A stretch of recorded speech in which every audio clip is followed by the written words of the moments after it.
Now when Festus was come into the province, after 3 days he ascended from Caesarea to Jerusalem.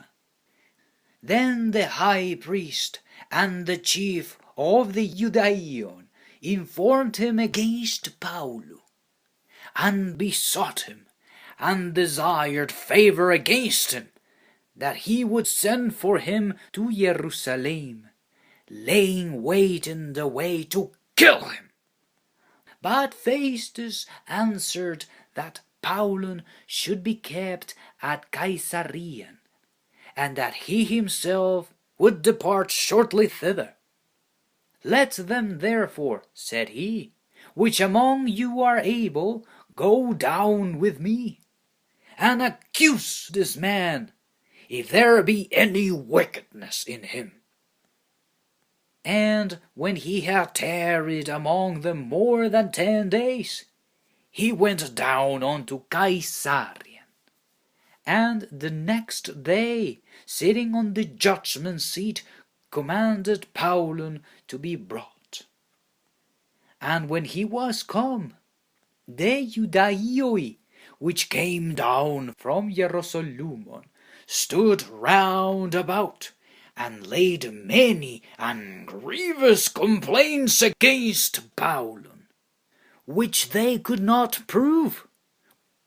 While he answered for himself, neither against to nomon to Judaeon, neither against to Hieron, nor yet against Caesara, have I offended anything at all.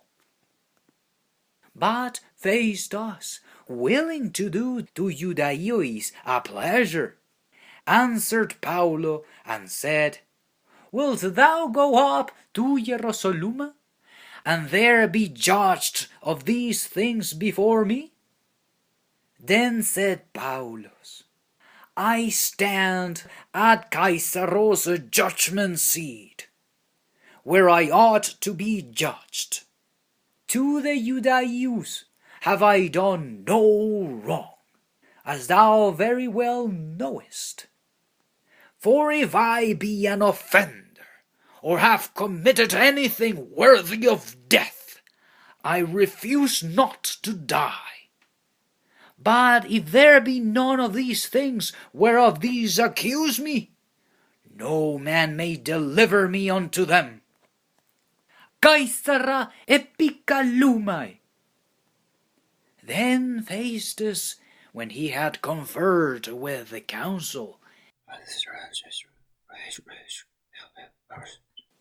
answered, Caesara epikeklesai, epi Caesara poruse.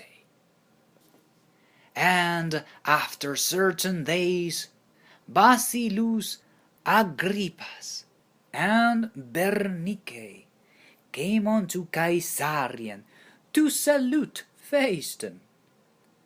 And when they had been there many days, Festus declared Pawlo's cause unto Basilei, saying, There is a certain man left in bonds by Felix, about whom, when I was at Jerusalem, the chief priests and the elders of Ton Judaeon informed me, desiring to have judgment against him. To whom I answered, It is not the manner of the Romaeois to deliver any man to die, before that he which is accused have the accusers face to face, and have license to answer for himself concerning the crime laid against him. Therefore, when they were come hither, without any delay, on the morrow I sat on the judgment seat, and commanded the man to be brought forth, against whom, when the accusers stood up, they brought none accusation of such things as I supposed, but had certain questions against him of their own superstition, and of one Jesu, which was dead, whom Pαυλος affirmed to be alive. And because I doubted of such manner of questions, I asked him whether he would go to Jerusalem, and there be judge of these matters. But when Pαυλος had appealed to be reserved unto the hearing of to Sebastu, I commanded him to be kept till I might send him to Caesar. Then Agrippa said unto Fηστος, I would also hear the man myself. Tomorrow, said he, thou shalt hear him. And on the morrow, when Agrippa was come, and Vερνικης, with a great pomp,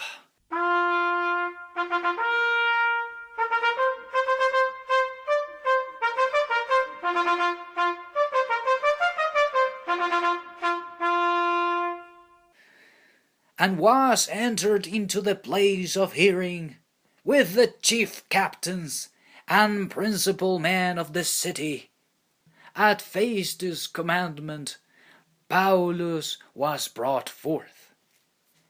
And Fηστος said, Αγριππα Βασιλευ, and all men which are here present with us, ye see this man, about whom all the multitude of ton Judaion have dealt with me, both at Hierosolymois, and also here, crying that he ought not to live any longer. But when I found that he had committed nothing worthy of death, and that he himself had appealed to Sebaston, I have determined to send him, of whom I have no certain thing to write unto Docurio.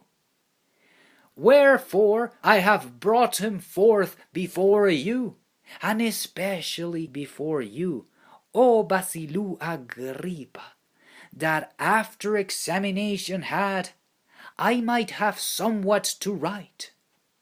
For it seemeth to me unreasonable to send a prisoner, and not withal to signify the crimes laid against him.